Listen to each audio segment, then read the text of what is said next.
আমার একটা ফ্রেন্ড ছিল, টিউশনি করে তার লেখাপড়ার খরচ চালাতো, কিন্তু একটা বড়লোক মেয়ের পিছনে সারাক্ষণ সময় নষ্ট করত। তারা দুজন একই কলেজে লেখাপড়া করত। ছেলেটা রেগুলার মেয়েটাকে ফলো করত, কিন্তু কখনো ভালোবাসার কথাটা মেয়েটাকে বলার সাহস পায়নি। যদি মেয়েটা ছেলেটাকে ফিরিয়ে দেয়। ছেলেটার নাম ছিল অমিত আর মেয়েটার নাম ছিল ফারিয়া। মেয়েটা বড়লোক বাবার একমাত্র মেয়ে। সে যখন যা বলে সেটাই তার বাবা মা করে।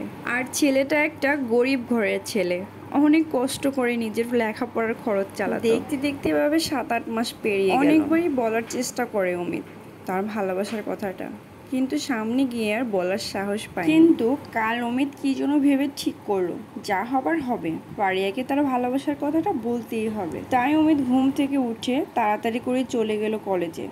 গিয়ে অপেক্ষা করতে লাগলো কখন ফারিয়া কলেজে আসবে। প্রায় 20 মিনিট পরে ফারিয়া কলেজে আসলো, কিন্তু সমস্যা একটা, ফারিয়ার সাথে তার বান্ধবী। তাই অমিত ফারিয়ার সামনে গিয়ে বলল, এই যে শুনুন, আপনার সাথে না আমার কিছু কথা ছিল, এখানে বলা যাবে না, একটু ওই পাশে আসলে ভালো হতো। তারপর ফারিয়া বান্ধবীদের সামনে আগাতে বলে অমিতের সাথে একটা নিরিবিলি গাছের নিচে গেল। তারপর ফারিয়া বলল, বলুন কি বলবেন।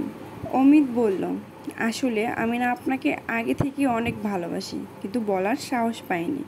যদি ফিরিয়ে দেন। কিন্তু আমি আজ না পেরে আজ বলেই দিলাম, আমি সত্যি আপনাকে অনেক ভালোবাসি।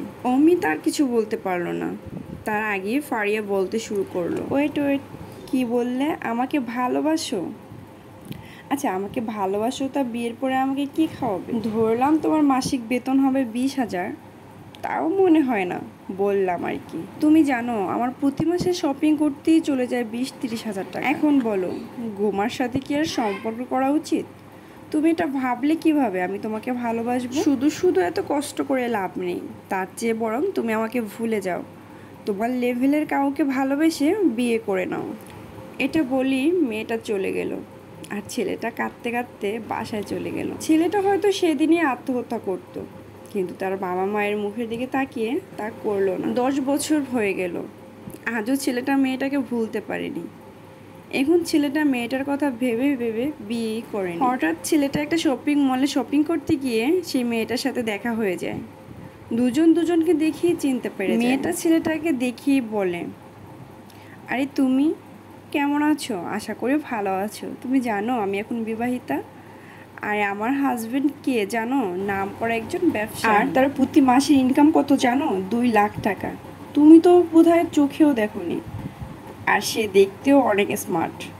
ছেলেটা মেয়েটার কথা শুনে চোখে পানিগুলো টলটল করতে লাগলো, কারণ ওর কথায় না, এত বছর পর তার ভালোবাসার মানুষটিকে দেখতে পেল। ফারিয়া তার হাজবেন্ডের সাথে অমিতের পরিচয় করিয়ে দেওয়ার সময় ফারিয়ার হাজবেন্ড হঠাৎই বলে উঠলো, আরে স্যার, আপনি এখানে? কথাটা শুনে ফারিয়া একটু অবাক হয়ে তাকিয়ে রইল।